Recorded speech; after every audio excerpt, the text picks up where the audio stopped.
Hey guys, what's going on? What's going on? What do we got on here so far? I'm gonna give it a few minutes, let the folks get on here. But who do we have? Let me know in the comments section here. Let me know if you can hear me okay. What do we got? Who's here? Who's here? Who's here?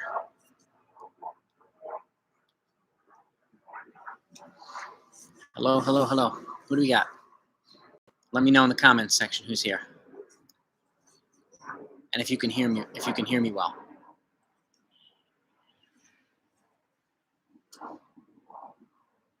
Sounds good. 100 Max, how you doing? Going on? Good. Good. How you doing? How's your weekend going so far? How was your week?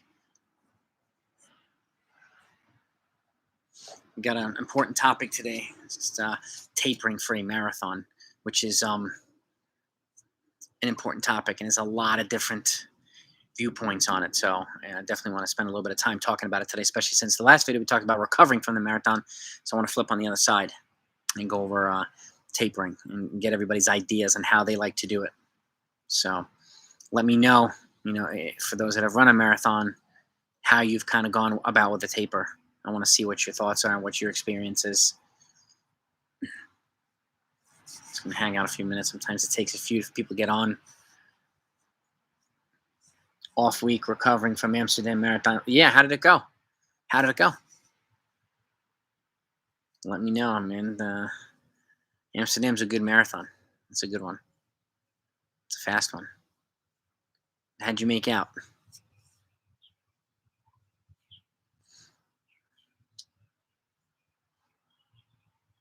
Wow. How'd you make out, 100 Max?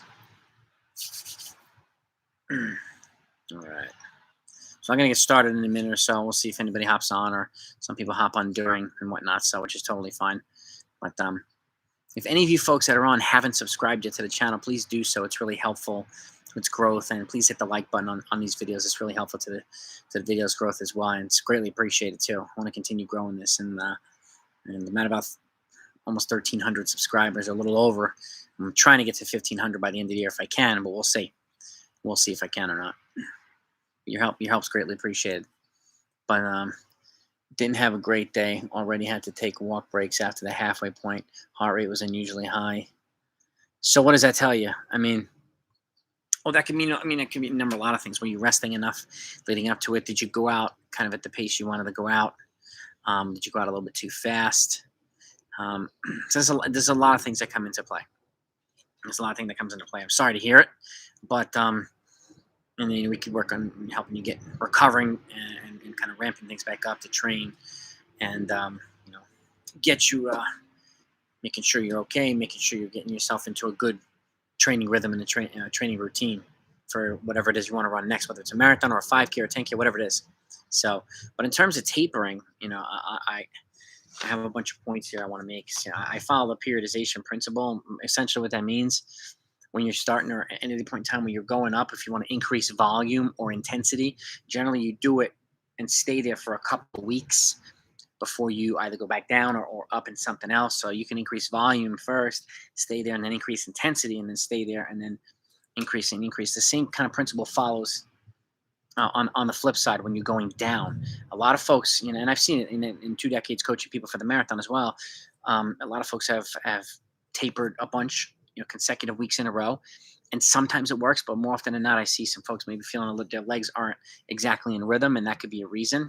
And this is my own tapering, protocol has evolved over the last 2 decades as well, just from personal experience and experience with the athletes that I've coached. And I found that,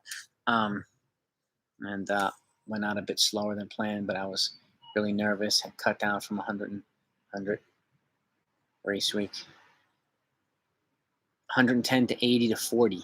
That's a huge drop. So you dropped 30 miles 1 week and 40 miles the 3 weeks leading up to the marathon. Is that what you did? Is that this? If you did, that's kind of what I'm alluding to right now. It could throw you off, which is why I'm a proponent of, let's just say you're at 100, right? And which is high volume. You drop down to about 60 or so. or even 70, and you stay there for the 3 weeks leading up to the marathon. So your body can adapt, because your body needs to adapt going up and it needs to adapt going down. And when it doesn't get a chance to adapt, if you're dropping every week, there's a chance you could be out of rhythm. And there's some things that happen during the taper period. And I'm going to go over that too, because changes in the body, your mood, and a lot of different things, nutrition, rest, all these things come into play during the last 4 weeks of a taper. And I'm going to go over that shortly, but it's essentially a gradual decline in your volume, or a drop and a maintain in your volume. And I tend to see that I've seen that to be a little bit more effective. But again, gradual taper could work better for you too. But I want to go over this tapering that I've worked on with my athletes, and it's worked quite well. So I want to give you at least the knowledge today and understand that there's another option out there. So whether you're following a weekly training routine or a bi-weekly training routine, or 21-day or 28-day, whatever you're training, whatever cycle you're following is kind of dependent on a lot of things, and so does your taper. So, but it's essentially in this situation, a drop and stay. So, like I said, it depends on your volume too, and the duration of your training. Like, were you training up for a lot of weeks at 110 miles a week? Is that what you were doing, 100 max? Because that's also it's also a factor too. Were you doing too much hard stuff too soon? Because that's also a factor. So it really depends, and that's why periodization is so important, because you want to make sure that you're at your very best when you're approaching the marathon, and not a couple of weeks too soon or a couple of weeks too late and such. So those are important factors, and that's why breaking it down into blocks of 3 to 4 weeks is so important, and could be so beneficial, because your body has time to adapt to everything. So and again, if the volume's high, it could be a bigger, a 30% drop off of 100 miles is 70 miles. So that's a pretty significant drop. But if you drop, here, if 25% and then another 50%, that's a pretty drastic drop. So, and again, your body may not have had time to adapt to it. Okay. So it's something to keep in mind. And did things change during those 3 weeks? Nutrition, sleep, diet, and all that stuff. And also regarding back to volume, if the volume's a little bit lower, then the taper could be a little bit different. It depends. It really depends on if you're training 50 miles a week and want to run a marathon, then the taper is not going to be as much. So you usually do 4 week cycles. Run 100, 106, 112, 90 for the 4 weeks prior. Okay, and then you went 110, 80, 40, and then marathon week. Is that what you did? If that's the case, that's a pretty significant change in what you're used to.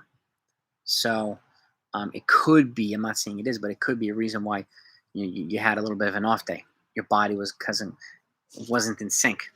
It could be. It could be. But yeah, and then you're on a pretty significant volume too. So and it looks, do you do a drop down week or so every 4th week based on 100, 106, 112, 90? Do you do a little bit of a drop down week every 4 weeks? If so, that's totally fine. It's totally fine. Okay. Let me know. Those are the 4 weeks, and then the 3 weeks after that, after was 100, 110, 80, 40. So 40 is that's dropping from 110 to 80 is significant. Dropping from 80 to 40 is very significant. So this is what I'm noticing right now, the numbers wise. And was the 40 miles plus race? Okay, so you're at 60 something miles. Okay, 60 something miles. It's still significant. Still significant. It could have been like, I would have probably done 100, 100, and then 70, and then stayed there, or the last week of 100, and then 70, 70, and 70, with 70 being the last, or even 60 something on race week, like you did there. I would have just kind of maneuvered it slightly different, but there could be a reason why you're a little bit off rhythm. It could be. And that's why I'm kind of talking about this type of taper too, because I think it's important for other folks to know that there's a type of taper. And again, I'm following periodization. So if you think about it this way, 80, then 80, 80, 80, whatever it is. And then if you want to stay at 80 but make it more intense, that's different. If you want to go 80, you want to go to 90, you have to stay there. And it's ideal to stay there for a good 3 to 4 weeks. And it depends on how long you're training for the marathon. Like, how much time did you give yourself to train for this marathon, Max? Was it 12, 16, 20 weeks? How long were you doing 100-mile weeks? And was your sleep and recovery and your rest consistent with what you've been doing prior to that? Or was it a little bit different? Because there are some things with regards to tapering. And I'm going to go over it. I mean, and again, if you do it, okay, 17 weeks, okay, starting at 90, and you pretty much stay between 90 and I guess $110 for 14 weeks. No, about 15 weeks, and then you drop down the last 2 weeks. Okay. Okay. Just a good amount of time. It's a good amount of time. One of the things, if it's, let's just say it's at 17 weeks or 15 weeks, it might be good next time to have a little bit of a drop down in volume every third or fifth week and maintaining that cycle. So if the race is on week 18, you do a drop down either every third week for a little, just a drastic, not a drastic one, a gradual one, and then you go back and you go back. So you're hitting it every 3 weeks or every 6 weeks. So it's a thought. Would I recommend a less drastic reduction, rather prolonged but more gradual drop? Now, I like I said, if you were staying at 100 and between that, about 100 and 110, I would have dropped down to about 70 or so, 65 or 70, but stayed there for 3 to 4 weeks. And that way your body had time to adapt, because going from 110 to 80 is pretty drastic. And by the time your body's trying to adapt to that, you're making another drastic drop the following week. And then your body has to go through that change too. So if it didn't work, then this might be a good option for you to try. Staying at 65, 74, 3 to 4 weeks. And again, letting your body adapt to it. So, because the more time you give your body to adapt to it, the better it's going to be on race day. And you'll have gone through the adjustment period in the weeks prior instead of, the week of the marathon, if that makes sense. So I'm generally more of a proponent of that, getting your 30% drop and then staying there. So, and rather than, 10 or 15% or 20% each week. So I have done that before, but I haven't done it in a while, ever since I started doing this and getting a little bit better feedback and results from my runners. They tend to feel a little bit better on race day. So it's just a thought, but that's one reason why I wanted to go over this today, because there's so many different thoughts and philosophies on how to taper. So, and again, sleep and rest has to be consistent. Okay, you need to be sleeping and recovering and resting the same way. Diet and nutrition as well. I mean, your appetite can go up the last couple of weeks, especially if you're doing drastic tapers. Your appetite can change, so you can be a little bit more hungry, and sometimes there's tend to be a little bit more of a eating. Folks eat a little bit more when they do that sometimes, so that could happen too. But loading up on protein for a couple of days leading up to it for muscle repair, and then afterward also for muscle repair, is a good idea. And it doesn't mean abandon fats and carbs and everything else. But having a little bit more additional protein can go a long way.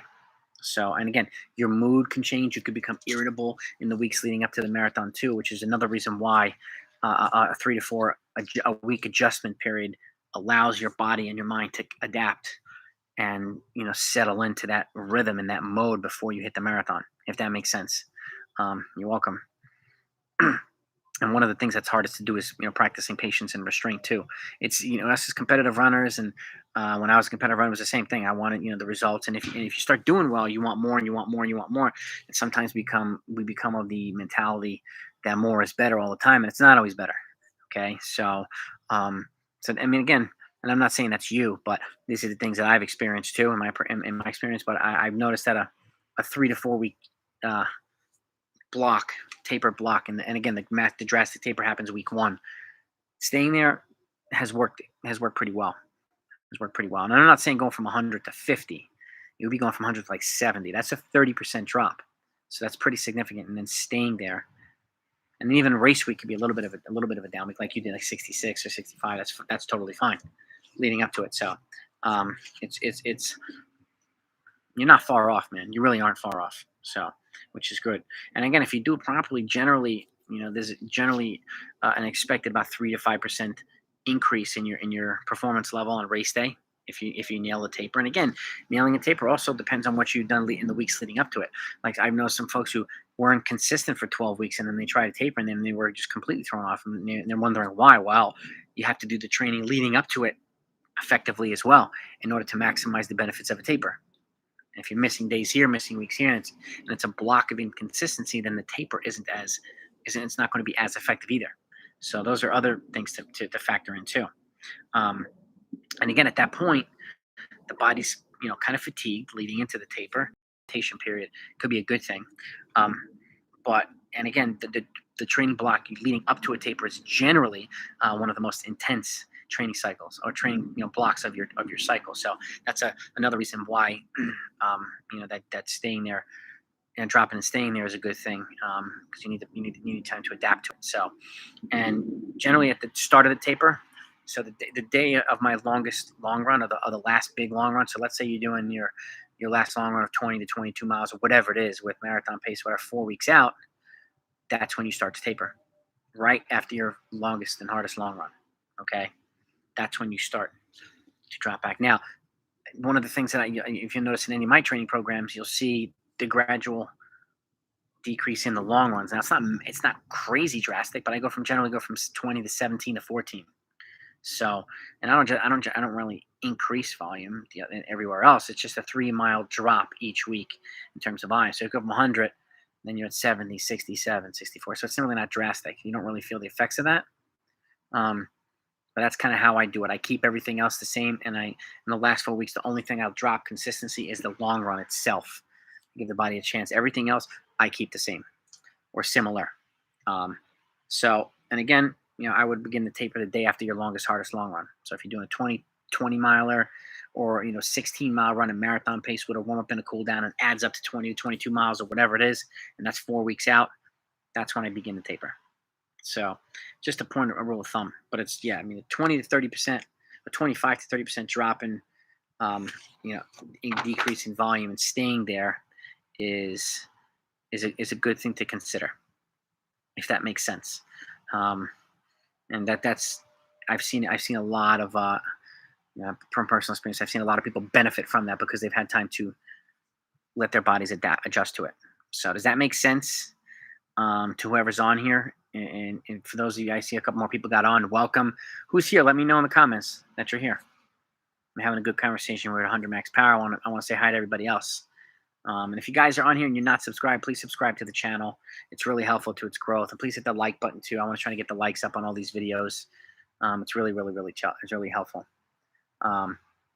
Julius, how you doing? South Philly, living in Colorado.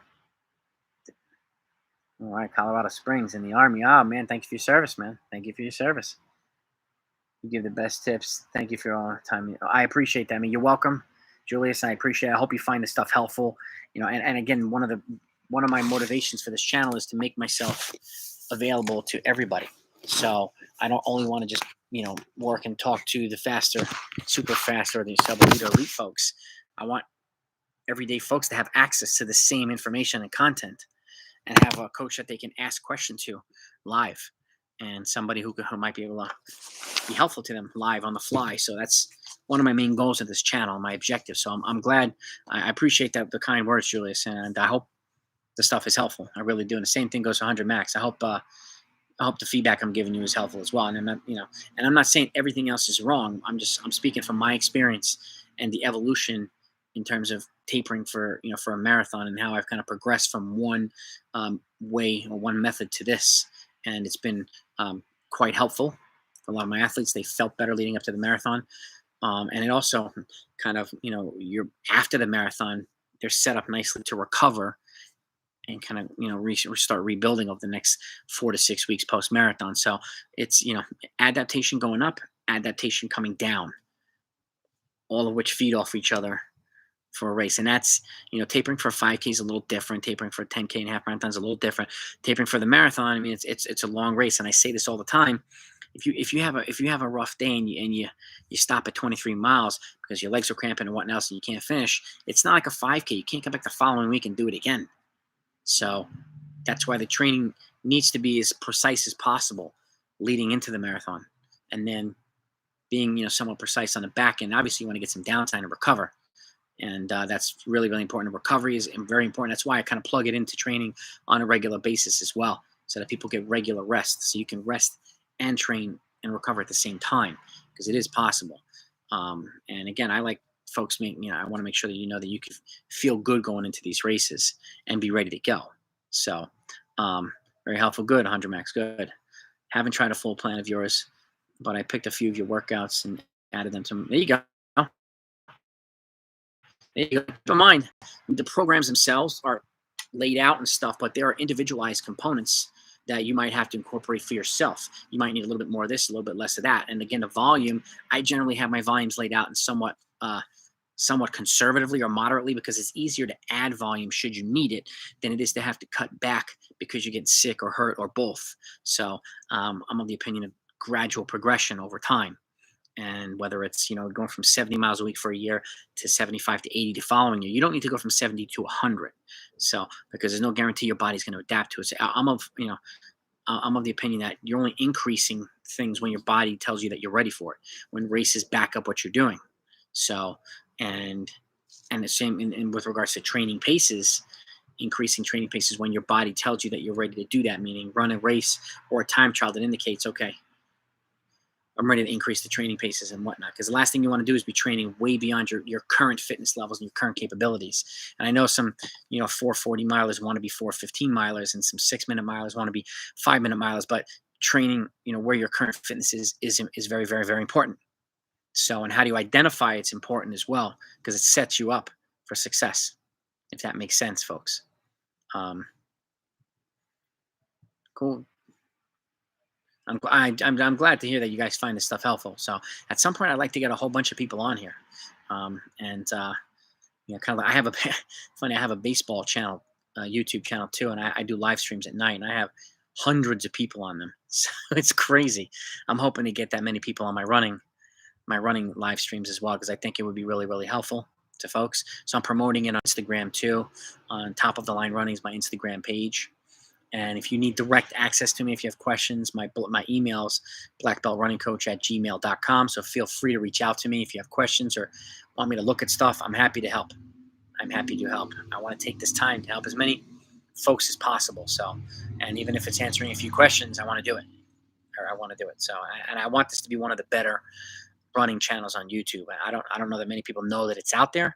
And I've got, as you guys probably have seen, I got 200 plus videos. I think a lot of people can benefit from them. So at some point, I'm hoping that more people gain knowledge that this channel exists, because and then now the live streams allows me to kind of piggyback on the videos, and we can have a live discussion to see how you're doing and how your training's going. So it's nice to have live access to me and for me to be able to engage with you folks. So I appreciate you guys too, and giving me your feedback too, and letting me know how your training's going and stuff. I mean, so 100 max. I mean, it looks like you're pretty aerobically fit. So, and any particular workouts? Which ones did you adopt? If I can ask. And are you, Julius? Are you also training for the marathon currently? I mean, Colorado Springs is a little bit different, high altitude. I used to go to Boulder for the summer for 8 or 10 weeks, and when I was in college, and did some training there, or Denver. Boulder or Denver and whatnot. I've been to Denver with my best friend Mike. We did some training, and I've been to Boulder on another occasion too. And, but high altitude training. I mean, obviously, if you're living there, if you're stationed there for a while, then you'll get more of a benefit of it. I'll benefit from it if you're spending a significant amount of time there. So, but Colorado is definitely a way to.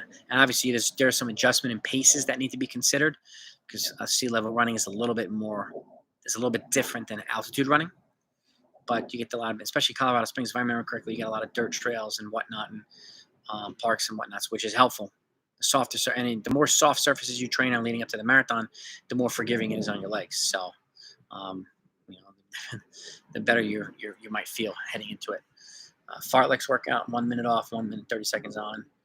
Yeah, those 130 on, 130 off is a good speed development workout. 1 minute on, 1 minute off is a good speed development workout. They complement the longer tempos and thresholds, things like 8 times a mile. They complement those things. 10 times 800 with a 5K tempo after, that type of stuff too. Those are all good workouts. Been training between 5 and 10K. Usually I would like to work up to the marathon. Lots of hills here for sure. Yeah, there's a lot of good hill workouts that I've put out on my channel too. So take a look at those, Julius. And hill workouts are good. Alternating also between short and longer ones is helpful as well. but it's a similar philosophy, like 5 to 10K. I mean, the overall volume's not that different from a marathon unless you're at the highest of levels and you're really, really gunning for a fast marathon. But, a good long run is helpful in the 5 and 10K. Race pace stuff and timing, laying it out accordingly and appropriately is all helpful. And again, they all follow the periodization model at least in my videos. And I actually have 3 books that I'm finalizing right now that I think you'll probably find helpful. And it's a combination of my books. I mean, all my videos all into a book so that you can look at it and you can highlight and you'll have access to a whole bunch of stuff. So my first book's going to be cross country. The next one's going to be track, sprinting events all the way up to the 10K. All fully detailed training programs and workouts galore. And my last one will be road racing. So from the mile all the way up to the marathon. I mean, all fully detailed stuff. So a lot of stuff you see in my videos are going to be all in the book, but it's going to be at a whole nother level. So I think if you find that helpful, it'll be available soon in the next couple of months. So I plan on getting them published and out there. So I hope you find them helpful. And I think, it's rather than having to watch a video all the time, you'll have access to them in the books. So you can look at something really quickly, but that's good to see. 5 to 10K. And again, 5 10K training complements marathons. The marathon complements the 5 to 10K. So one acts as kind of a speed component to the other, one acts as a strength component to the other. So they complement each other well. They really do. Julius, Sam, thank you. I'm looking forward to getting them out because I think it would help a lot of people. And and again, there's a lot of great books out there. Don't get me wrong, but a lot of them also pertain to how some of their highest level athletes have trained, and I want something that was more applicable to the masses, and I want to give you as many fully detailed programs and as much content as possible in these books. So, and that's my goal, for them to be as helpful as possible, and for as many people to take advantage of them and hopefully help them in their running journey too. So once I get them done and published, I'm going to do a video, let everybody know that's available, and hopefully a lot of people will take advantage of it. So, and I'm still finalizing those details and finalizing the content in the books, but they're all pretty much done. They're between 150 plus pages each of a lot of detail. So you'll find a lot of stuff that you're looking for in these books. So pretty much everything. So, and I'll also have some other things too. I'm a Wharton trained and certified musculoskeletal flexibility therapist. There'll be stuff in there from stretching and injury prevention and other things, and strength training, some ancillary stuff, and a lot of stuff like that as well. And you're going to have a boatload of workout options, and they'll all be broken down. This is early season, this is mid season, this is late season. You'll know exactly, when the best time to plug them in are and all that stuff. So you're going to have a boatload of good detail coming soon. But does anybody have questions with regards to tapering for the marathon? Is what I said makes sense?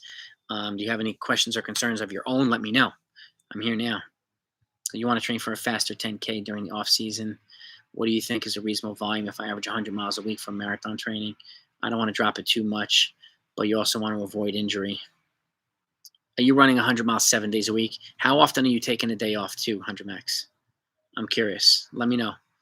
I mean, you drop down to 80, you can get some pretty good training for 10K. And what's your 10K? What are your 5K and 10K bests? Give me an idea. Julius, you've been running for a year and notice your heart rate hasn't lowered for easy hard paces. Should I focus less on heart rate zones and make well, heart rate zones are a key. I mean, have you raced currently?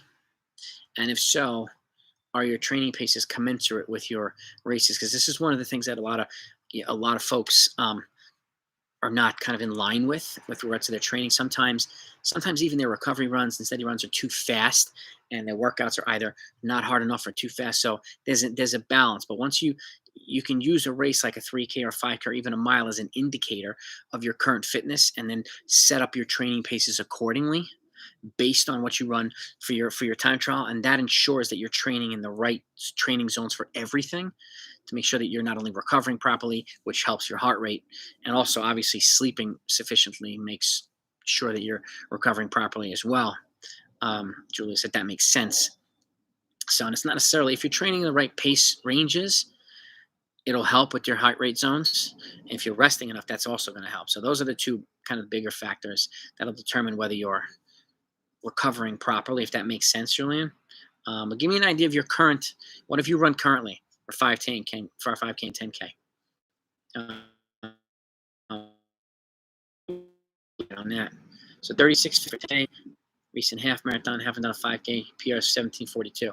Okay. So do you have some immediate goals? Are you looking to get closer to 17 minutes and 36 minutes?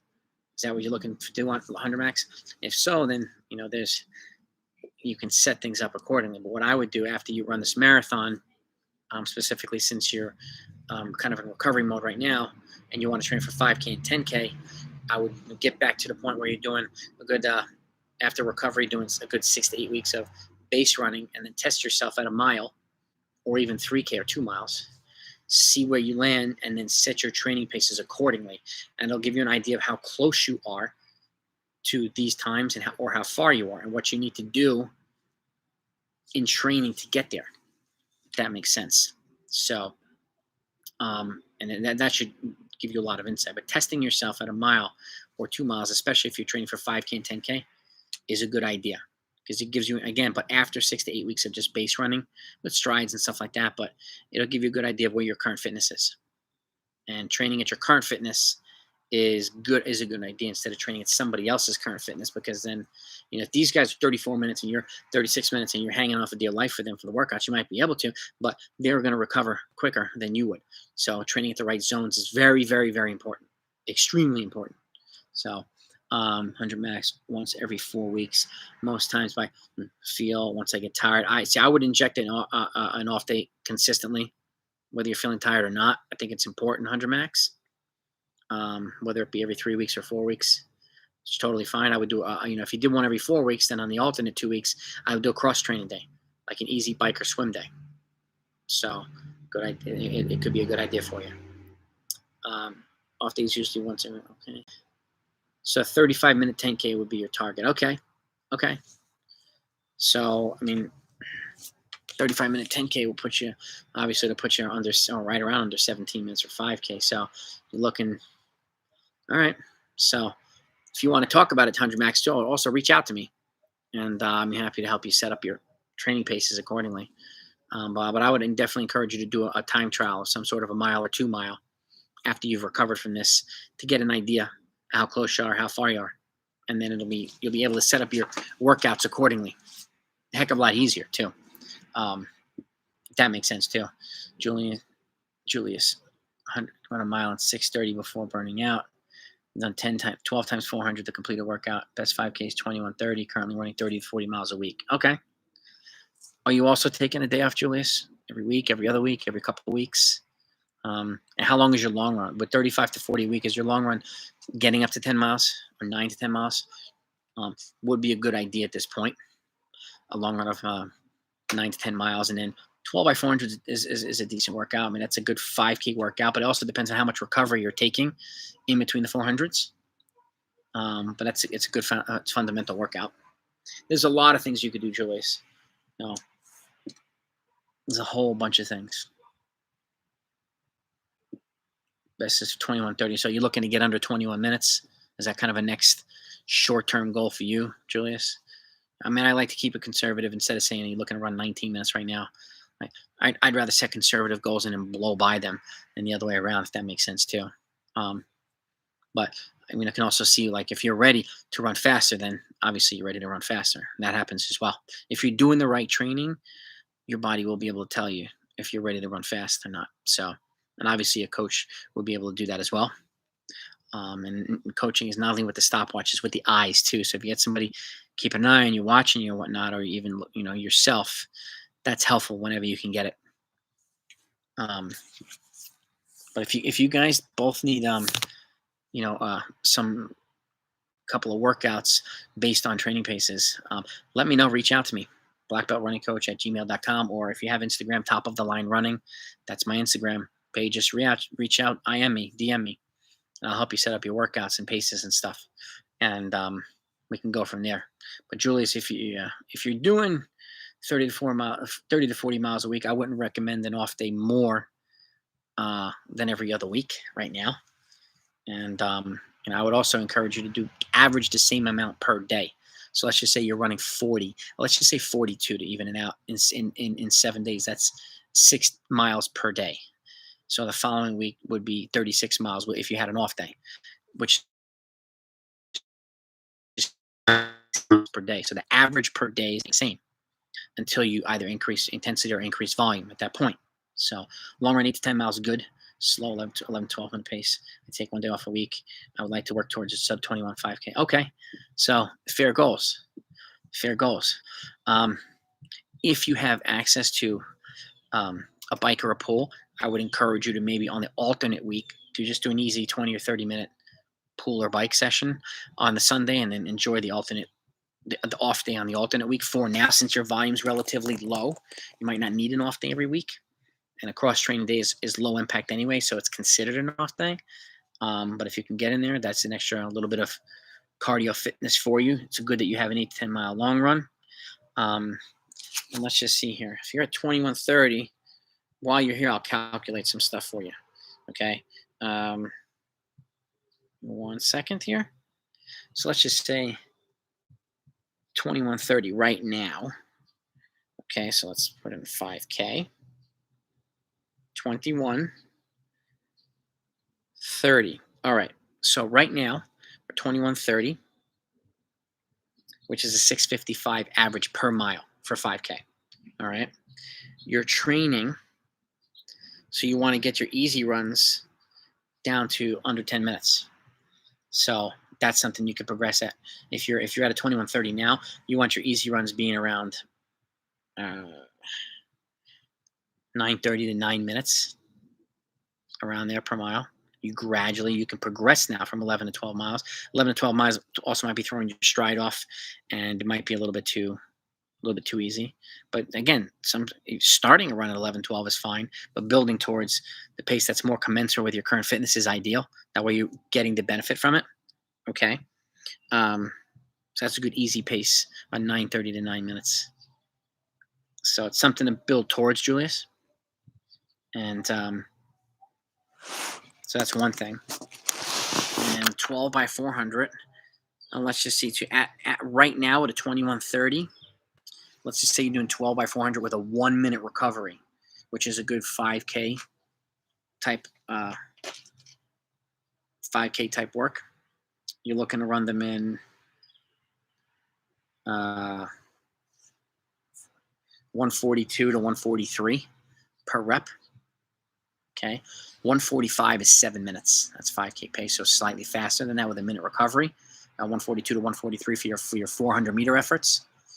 If you're doing 12 of them with a 1 minute recovery, that's more of a 5K specific workout, and either building up to 14 or 15 reps with that same recovery, or keeping it at 11 to 12 reps and cutting the rest to 45 seconds. So there's two ways you can progress.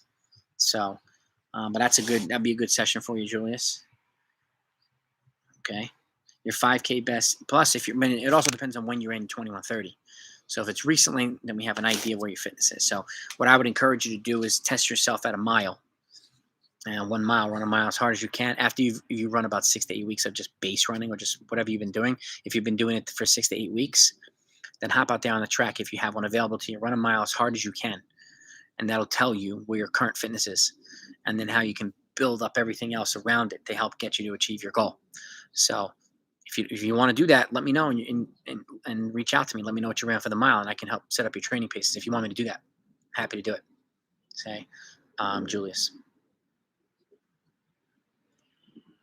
And same thing with you, 100 max power. If you want me to help you out with training paces, let me know too. Especially if you're doing a 5K or 10K, you run a mile, run a 2 mile.